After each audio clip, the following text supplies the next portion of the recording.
ఒక విషయాన్ని మనం చాలా కామన్‌గా తీసుకోవాల్సి వస్తుంది. అది ఏ రాజకీయ పార్టీ అయినా, ఏ రాజకీయ నాయకుడైనా సరే, ఇవాళ ఎన్నికలలో వాళ్ళు ఖర్చు పెడుతున్నటువంటి కోట్లాది రూపాయలు మళ్ళీ రాబట్టుకునేటటువంటి మార్గం ఏంటి అనంటే, ఒకటి మైనింగ్, 2 లిక్కర్, అలాగే భూ ఆక్రమణలు. వీటి మీద దృష్టి పెట్టాల్సిన ఫోర్సిబుల్‌గా కొన్ని పనులు చేస్తున్నారు. ఎందుకు ఫోర్సిబుల్‌గా అంటే, మరి పెట్టుబడి పెట్టాం కదా!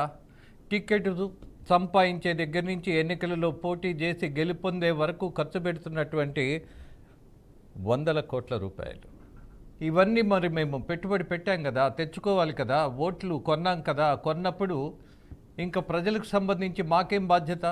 కొనుక్కొని అధికారంలోకి వచ్చినటువంటిది కొనుక్కొని పదవిలోకి వచ్చినటువంటి వాళ్ళ యొక్క ఆలోచన తీరు ఎలా ఉంటుంది?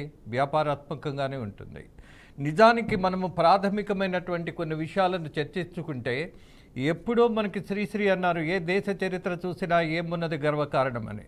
కోర్స్ అది ఇప్పుడు దేశ చరిత్ర కంటే ఏ రాష్ట్ర చరిత్ర చూసినా, ఏ పార్టీ చరిత్ర చూసినా, ఏ నాయకుడి వ్యవహార శైలి గమనించినా కేవలం ధనార్జన, అలాగే అక్రమ సంపాదన, వీటన్నిటి మీద మాత్రమే ఫోకస్ ఉండే పరిస్థితి ఇవాళ మనకి కళ్ళకు కట్టినట్టుగా కనపడుతోంది కదా. పెట్టుబడి పెడుతున్నారన్నది వాస్తవం కదా. అలాగే పార్టీలు ప్రోత్సహిస్తున్నది ఎవరిని? డబ్బున్నాడిని.